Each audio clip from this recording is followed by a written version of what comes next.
welcome to another episode of Pastor Can Cook. I'm your main man, Pastor Harold D. Lewis Sr. I'm coming to you today with a very simple meal called Meal in One. Again, courtesy of my dear mother, Miss Katie Mae Jones. I'm titling this Katie Mae's Country Cooking Recipes. So what we need today to make this meal, the Meal in One, number one, you need some egg noodles. Simple egg noodles, about 4 ounces of egg noodles. Number two, you need ground turkey. Now I'm using ground turkey. You can use ground bison, you can use ground beef, you can use ground chicken, you can use ground pork, whatever your palate calls for regarding meat. The next thing we're gonna need a package of sweet corn, frozen. All right, then we're gonna need a package of sweet peas or English peas, whatever you guys want to call them, but we call them sweet peas down here where I'm from. Then you're going to need a cup and a half of diced tomatoes. Now, with my diced tomatoes, I have basil and garlic already mixed in there because I like the way basil and garlic tastes, right? Then you're going to need a cup of onions, chopped onions, to go in there for that flavor as well. And then you're going to need, here it is, Worcestershire sauce. Worcestershire sauce. Not Worcestershire, I know we like to call it that, but it's Worcestershire sauce. I want to give Janet credit because she Googled it and helped me pronounce it because I was calling it Worcestershire as well, but it's Worcestershire sauce, right? Then you're going to need my favorite kosher salt, a little black pepper, some sharp shredded cheese, and we are ready to roll. Now what I want to do now is I want to go ahead on and put my noodles in my water. My water is already about 4 ounces of those noodles, right? Probably a little bit more than 4 ounces of noodles. Now here, I have my olive oil. I like to put about a teaspoon to a teaspoon and a half of olive oil in there with my pasta, and that's to keep my pasta from sticking when it start boiling. Now what I do, I take my ground turkey. Boom, my skillet over here. I've already preheated my oven. You know we like to preheat our oven on 350 degrees, but I'm gonna do a little something different today. I'm gonna do 365 degree preheated oven. It's already preheated, and what I'm gonna do, I forgot something here. I always like to use my olive oil non-stick for my skillet. Put a little of that in there, set that right there, and then as my skillet is firing up over here, again, my onions are already chopped, kind of like a pre-video kind of preparation. I have a tablespoon of my Worcestershire sauce and a teaspoon, which I didn't mention, of my dry mustard. Again, want us to get back to using a lot of these oriental spices because these spices are really healthy for us.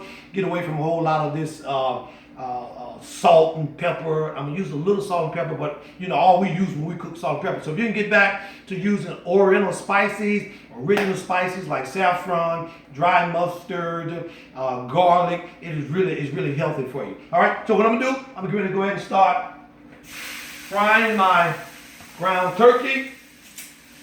Keep this open in my skillet, right?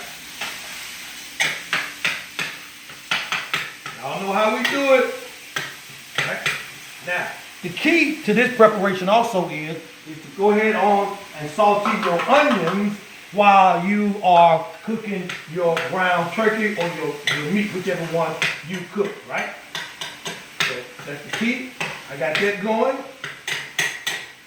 And again, it smells good, really good. If you want to be the talk of your next potluck, you want to be the talk of your next office, cookout or whatever, where you bring in a covered dish. This is a simple meal that you can cook and bring in there. Again, I'm using ground turkey. You can use ground bison or ground beef or ground chicken, ground pork. Make sure it's grass fed. I don't encourage the pork, but it is what it is. All right. That's going like this.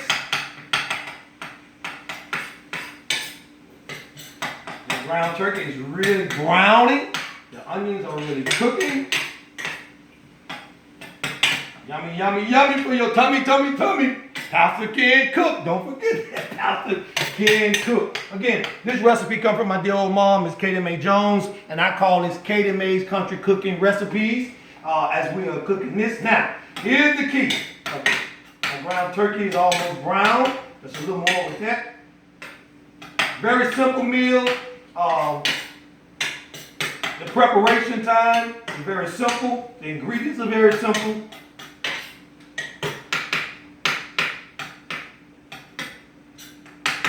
Just a little bit more, and we'll be ready to roll. And I'm gonna show you how we get this done. Just stir my little noodles up. Right there, boiling. Now, what you do now is you are to with the scissors.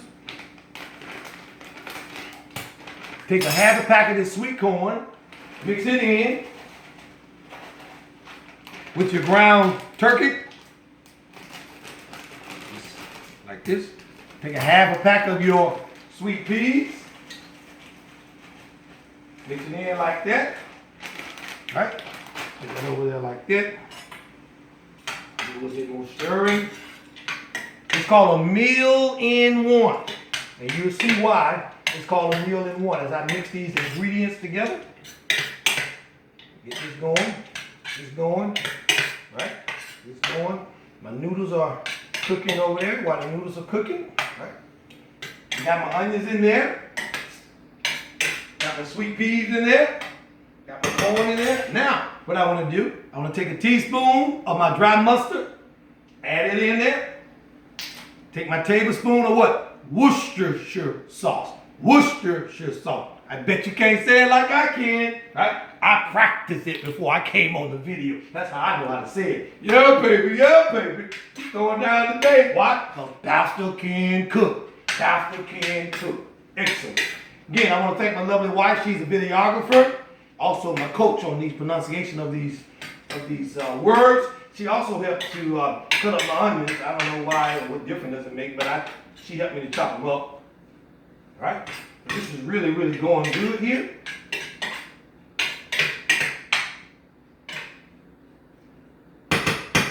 That's it for the meat mixture. Now, I'm going to take my tomatoes, a cup and a half of diced tomatoes, and it also has basil and garlic in it because I love the way that tastes. And pour all that in there and continue. Continue to stir, baby. Right? Already looking good, already smelling good.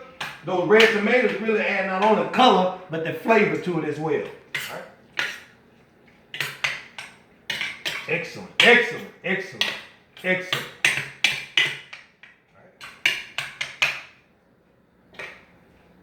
Excellent. All right, so what we're going to do now, we'll take a quick pause while my noodle is finishing, and I'm going to let this simmer a little bit, and we'll be right back at you, baby bobble. Welcome back to Pastor Ken Cook. Meat mixture is all ready and prepared. Noodles all ready and prepared. We just strained them, so I have them in a strained pan. I'm going to get my photographer to come up here, my videographer, I am sorry, to get a quick close-up of this meat mixture. And I want to show you just how colorized it is with your corn and your peas and your tomatoes and your ground turkey. And over here, we have our noodles. And I'm going to show you how to layer it so when you get ready to bake it. The first thing I want to do is, now, notice I have a butter, my baking dish is buttered. So I take my meat mixture, I put a layer on the bottom like this. Very easy, very simple. Very easy, very easy. All right, get that whole bottom covered up. Just like that, all right? Then you take your tongs, not thongs, tongs, right? Take your tongs, get your noodles. Put your noodles on top like this. Yep, like this. Put your noodles on top like this. Spread them out. Make sure they all covered up, right? Come back, get you another layer of meat mixture. Get you another layer of meat mixture.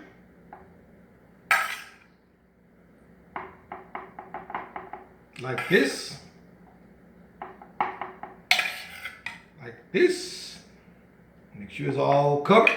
Very, very simple and delicious, I may add. Once you get everything baked and get everything done, very, very simple. I promise you, you will be the talk of the potluck. Take the remaining of your noodles, remaining of your noodles. Spread them out on top like this. All right. Again, I use 4 ounce pack of noodles. I put them in like this. I guess I can go ahead on and do this. Spread my noodles on the top so it's good and covered. Like that. Now, again, I like to use goat cheese, but goat cheese, $7, $8. So a lot of y'all out there, may not want to spend that. Here, we have some shredded sharp cheese, already shredded, save time. And I just sprinkle some on top like this. All right. Again, this is one of my mom's, Miss Katie Mae Jones, recipes from back in the day. Do it like that, right? And I get my beautiful assistant. I don't know how I can cook these meals looking at somebody as beautiful as Miss Janet, but I'm doing it. And that's how it looks. My oven is already preheated to 365. And I will take this, stick this in the oven. I'm going to bake this in the oven for 1.5 hours. 1.5 hours. So I'll go ahead and set my timer, cooking timer there. And I'll set it for 1 hour and 30 minutes. Come on, 1 hour. Back it down a little bit. And I hit start time. And it's ready to roll. While that is cooking, we'll be right back at you. I got another special menu for your mind. And I'll be right back with that in a moment. Welcome back to Pastor Ken Cook. This is just like an intermission, if you will. Like I started the last episode, and not only feeding your body, we want to feed the mind. So again, today we have managing the menu of your mind. Managing the menu of your mind. Remember what Jesus taught us? Jesus said, man and woman cannot live by bread alone, but by every word that proceeded out of the mouth of God. So today, as I help you to manage the menu of your mind, remember this was last time on the last episode, 5 things to give up. Today, I want to take you to another level in managing the menu of your mind. And these menu that I want to give for your mind today, 11 habits you need to break right now. You need to stop it right now. S-T-O-P. Stop it right now. The first habit you need to stop right now, stop watching too much TV. I'm going to say it again. Stop watching too much TV. Television has become a god with a small g. Television robs you of your creativity. Television robs you of your discretionary time that you can be used working on your dreams, working on your goals. Do you not know a study has come out and proven that people who watch less television live longer than people who watch too much TV? I'll say that again. The study, not me, don't blame me now. The study has come out that people who watch less television live longer than people who watch too much TV. Stop watching too much TV. Turn the TV off and turn your mind back on. Number 2, I want you to stop talking about people behind their backs. That's right. I said it, I meant it, and I'm here to represent it. Stop talking about people behind their back. Do you know your subconscious doesn't know that there's someone or something outside of you? So when you talk about other people, your subconscious think you're talking about you. So stop talking about other people. Number 2, if you talk negatively to someone else, that someone else whom you're talking to about that someone else that's negative in your talk, in your language, they would associate your negative talk back to you. Because you know what the word is on the street. If a dog bring a bone, a dog will take a bone. So stop talking about other people behind their back. Number 3, stop being a small-minded thinker. I want you to learn to dream big dreams. I want you to learn to expand your mind. I want you to learn to expand your creativity. When you think small, when you dream small, you're limiting not only your life, but you're limiting your God. We have a big God, an awesome God. And your mind, here it is, most people use less than a percentage of their mind. So we have 99.9% capacity of our brains, and we're using less than that. Number 4, stop living paycheck to paycheck. Stop living paycheck to paycheck. I want you to learn how to put a family budget together. I want you to learn all you can about money. Google it, go to the library, take a financial class, but learn how to manage your money. Get a hold of your money. Get into investments. Get into ways that you can earn extra income so you can begin to sow that extra income into your own business. Sow that extra income into your retirement. Start a family endowment. But the key is stop living paycheck to paycheck. Number 5, let me flip my chart here. But I want you to stop doing now. I want you to stop. Come on, get out of here, get out of here. I want you to stop blaming other people for your issues. Stop blaming other people for your issues. You are responsible for you.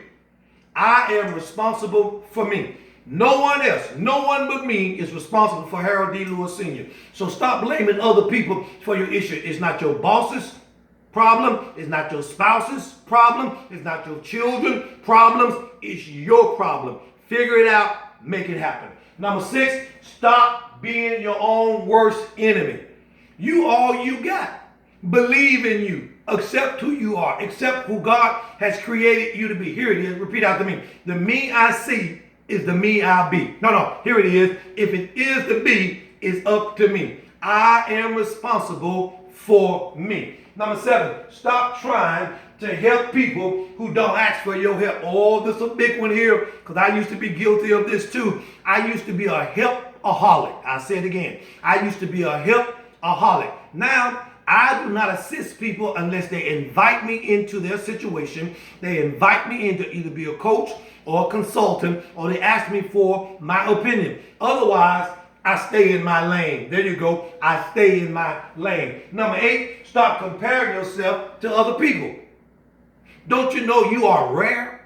Don't you know you are unique? Don't you know you are one of a kind? No one else has your fingerprints. No one else has your eyes. No one else has your mouth. No one else has your footprint. No one else has your purpose on this planet. So stop comparing yourself to other people. You don't have to be jealous of anybody. You don't have to hate on anybody. Just do you. I like that. Just do you. We about to wind this thing down. That's number 8. Number 9. Stop waiting to celebrate your small wins.